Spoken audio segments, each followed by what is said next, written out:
कल्याणमन्दिरमुदारमवद्यवेदीभिताभय प्रदमनिन्दितमग्रिपद्मं संसारसागरनिमज्जदशेषजन्तु पुतायमानमभिनम्य जिनेश्वरस्य दर्शनं यस्य वैराग्यवर्धकमगनाशकं प्रशान्तिदायकं चाहं वंदे सुनील सागरम। जय बोलो देवादिदेव खजारान श्री आदिनाथ भगवान की, अंदेश्वर पार्श्वनाथ भगवान की, आचार्य श्री आदि सागर जी महावीर कीर्ति जी विमल सागर जी महाराज की, तपस्वी सम्राट आचार्य सन्मति सागर जी महाराज की, चर्या चक्रवर्ती मम प्राण गुरु श्रेष्ठ आचार्य रघुवंश सुनील सागर जी गुरुदेव की। एक बार की बात है, वर्षों से गुरु सेवा में कुछ भक्त लगे हुए थे और लगातार 10-12 साल हो गए। अब गुरु को भी लगा कि इनको कुछ इनाम या कुछ वरदान देना चाहिए। गुरु ने दोनों को बुला करके कहा कि सोच लो, आज का एक दिन है, कल सुबह तुम जो मांगोगे वैसा आपके लिए उपलब्ध हो जाएगा। ये हमारा आशीर्वाद है, ये हमारा वरदान है। पहले वाले जो भक्त था उसके लिए कहा, तुम 3 चीजें मांग सकते हो, कल सुबह तक आ जाना।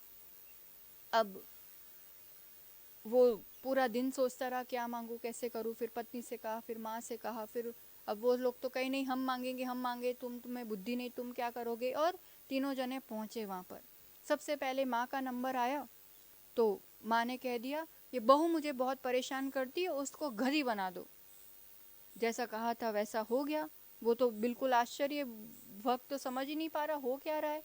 उतने में बहू को भी गुस्सा आ गया, उसने कह दिया ऐसा करती है इस, और सास को जो माँ थी उसी को घड़ी बना दो। दोनों घड़ी बन गए। अब तीसरी बारी, तीसरा प्रश्न, अंतिम वरदान जो चाहिए मांग लो। बेचारा सिर फोड़ने लगा और कहा, भाई जैसे हैं वैसे के वैसे मुझे तो दोनों वापस दे दो। और माँ और वो जो भी बहू थी वो वापस वैसे आ गए। सुनने में काल्पनिक लग रहा है पर समझने योग्य बात है, आगे सुनो।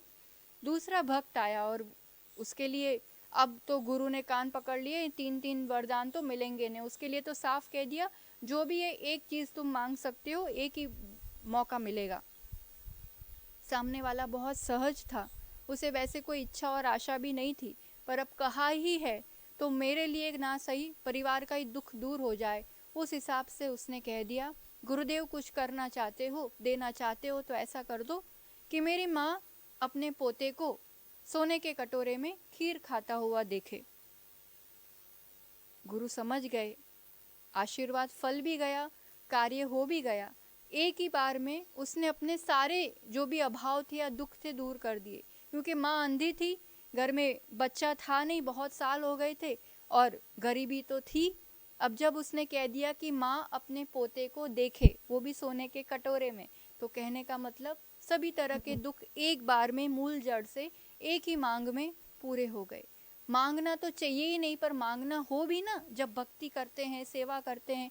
और कभी कहीं ऐसा मौका पड़े, आप लोग सोच रहे होंगे हमें तो कभी किसी ने, कोई गुरु ने ना भगवान ने, इतने साल हो गए सेवा करते करते, किसी ने कहा ही नहीं कि तुम्हें जो चाहिए वो मांग लो। ये वो दरबार है जहाँ कहने की भी ज़रूरत नहीं पड़ती है। पर कदाचित कभी कोई ऐसा, जब जब हमें अवसर मिलता है, ये इस कथानक से समझने वाली बात है। देखो, पुण्य तो बढ़ता ही है, और जब ऐसी सेवा करते हैं तो कुछ ना कुछ तो मिलता ही है, उसमें कोई दो राह नहीं है, कहना नहीं पड़ता है। पर अब इस मिलने में और इस मांगने में आपकी भावनाएं क्या है। एक ने उसका पूरा उपयोग सिर्फ अपनी कषायों की पुष्टि में, कि इसका बुरा हो जाए, ये ऐसा करता है, इसका बिगड़ जाए, इसका काम खराब हो जाए तो मैं खुश। और दूसरा था, उसने अपने को गौण करके एक ही बार में सभी चीज इस रूप से मांग ली कि किसी का नुकसान भी ना हो और अपनी पूर्ति भी हो जाए। गुरुदेव का दरबार मिलना बहुत दुर्लभ है। सच्चे तीर्थ क्षेत्रों का वीतराग जिन शासन मिलना बहुत दुर्लभ है। अब ऐसे तीर्थों पे चले भी जाते, अंदेश्वर पार्श्वनाथ के चरणों में बैठे, कितने लोग नहीं आते होंगे यहाँ। लाखों जैन अजैन प्रतिदिन मनोकामनाएं लेकर के।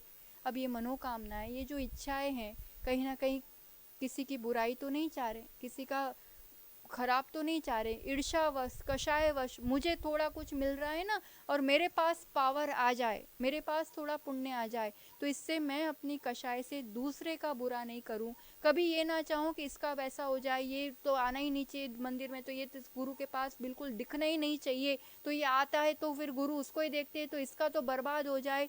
कितनी ही जगह देखा है ऐसी कषाय के कारण। हमें लगता है हमारे पास पुण्य है, हम कदाचित किसी को थोड़ा दूर कर भी देंगे, हमें लग रहा है हम किसी का कुछ बुरा कर भी लेंगे, उसका कर्म उदय होगा तो वो तो निर्जरा कर लेगा, पर हम अगर इस रूप से करेंगे तो आगे हमारे साथ कैसा परिणाम होगा। कभी भी अपने पुण्य का, अपने पावर का, गुरुओं के आशीर्वाद का और अपने भक्ति का इस रूप से परिणाम ना रखे कि इसका फल किसी के नुकसान या किसी के बुराई से मिले। कषाय की पुष्टि मान पुष्टि के लिए नहीं, आज हर समाज में ये दुर्दशा है, हर तीर्थ क्षेत्रों पर ये दुर्दशा है, हर जगह यही कि ये आगे होगा तो हम नहीं जाएंगे, हम होंगे तो ये नहीं जाएंगे, और उसके कारण कोई भी प्लानिंग होगा, कोई भी कार्य होगा, कोई भी उत्थान का कार्य होगा, साधुओं की सेवा होगी नगर में, कुछ नहीं हो पाता है। बस आपसी खींचातानी, आपसी मनमुटाव और आपसी एक दूसरों की बुराई, इसी में पूरा समय जाता है। तो कहाँ की भक्ति और कैसी समर्पणता, और इससे ना हमारा भला हो पा रहा है ना दूसरों का। मांगना ही है प्रभु के सामने, एक ही बार में सब चीज मूल जड़ से नष्ट हो जाए। क्या मांगोगे बता दें, प्रभु ने बताया ही है, गंडर की वाणी में आया ही है। बस इतनी भावना करो, कभी करना है तो, दुख कहो कम्मा कहो बोही लाओ सुगई गमणम समाही मरणम जिनगुण संपत्ति हो मज्जम। सब कुछ आ गया इतने एक पद में। मूल जड़ से दुखों का नाश, कर्मों का नाश, अच्छी गति मिलेगी, समाधि मरण होगा, जिनेंद्र भगवान के गुणों की संपत्ति, इससे बढ़कर और क्या चाहिए। निरंतर प्रतिपल कभी भी ऐसी शरण मिलती है, बस ये भावना रखना, क्योंकि हमें मिल गया है ना, इसलिए हमें कद्र नहीं होती है। हम इतने छोटी छोटी बातों में और कषायों में उलझ जाते हैं। अभी खमेरा जब आचार्य भगवान के साथ मिलन हुआ, मतलब संघ प्रवेश कर रहा था, खमेरा गांव मतलब तपस्वी सम्राट की तस्वीर जहाँ घर घर हर झोपड़ी में मिलेगी, तो सभी गांव आतुर था कि आचार्य भगवान आ रहे हैं, और मतलब इतना उल्लास था। हम लोग जो प्रवेश कर रहे थे गली में जैन अजैन सब तरह के घर हैं, तो वो जो अन्य मत वाले लोग वो ऊपर अपनी छत से ऐसे फूलों की वर्षा कर रहे थे। अब इसमें अपना तो कोई होगा ना, फूल डाले जाते हैं क्या, ऐसा किया जाता है क्या, इसी में उलझ जाएगा तो हिंसा हो गई तो वैसा हो गया।